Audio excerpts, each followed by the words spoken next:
For any fellow town fans watching this, just have a moment to raise your glass and drink in them bodgies tears. Get in there! Ipswich Town 3, Norwich 1. And especially in that first 10 minutes, I really thought bodgies had two bookable offences, neither given as a booking. And to really add insult to injury with this dodgy refereeing against us,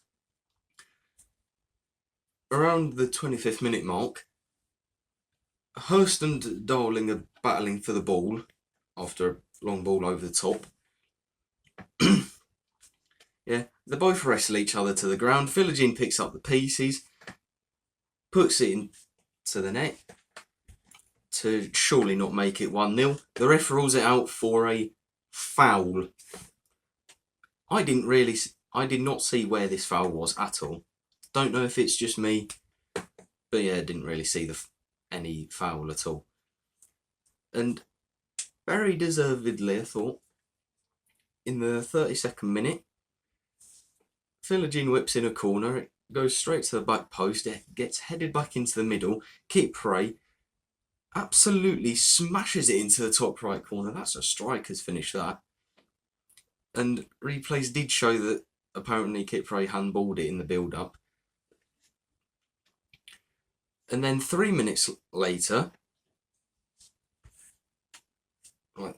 corner at the other end, it gets headed away, and then Schwartau shoots first time for them, and it deflects off Matasiwa and goes into the bottom left corner. Little bit dodgy, not gonna lie. Could Palmer have done anything about it? Not sure. But to round off the first half, Philogene wins the ball about 30 yards away from goal, if not a little bit more. Turns past the Bodgies midfielder, their number 7. Drives towards goal and scores an absolute screamer with his weaker foot. Pick that out.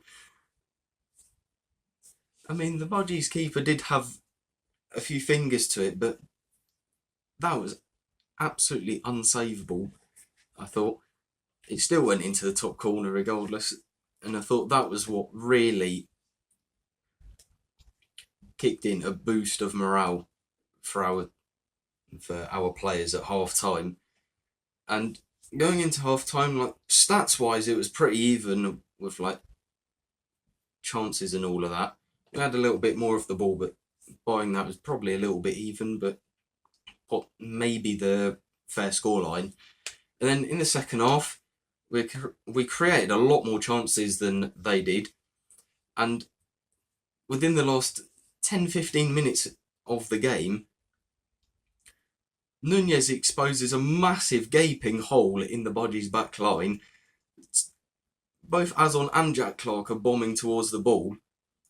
Azon gets to it, tries to curl it past the keeper, it hits the post, and it falls perfectly for Jack Clark to just tap in the rebound and basically seal the game for us. And within the last 5 minutes of the game, it very easily could have been 4, as a corner gets whipped in and Azon heads it across goal despite running into a very good position at the near post.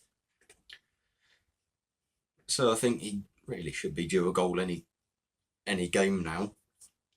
And Hurst really should have scored when it was sort of a 2-on-1 or possibly a 3-on-2.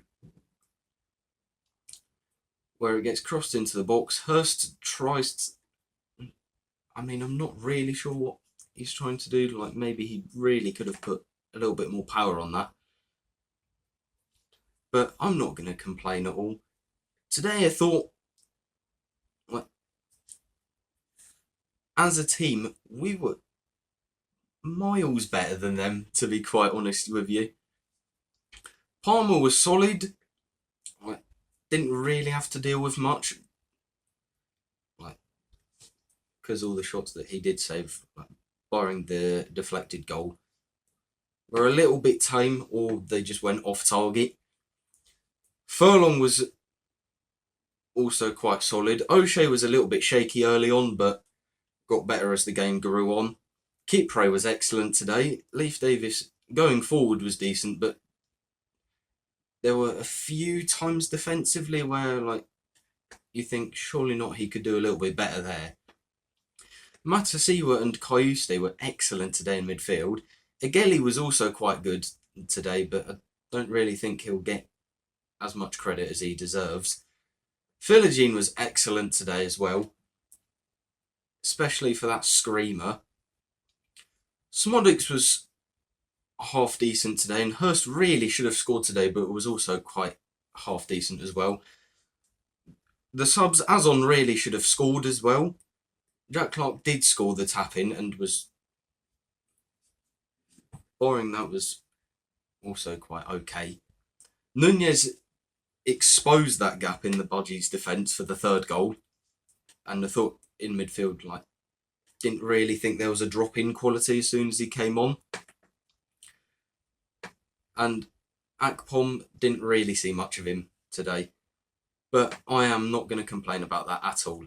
Anyways, hope you enjoyed. Leave a like, comment and subscribe, and I'll see you in the next one.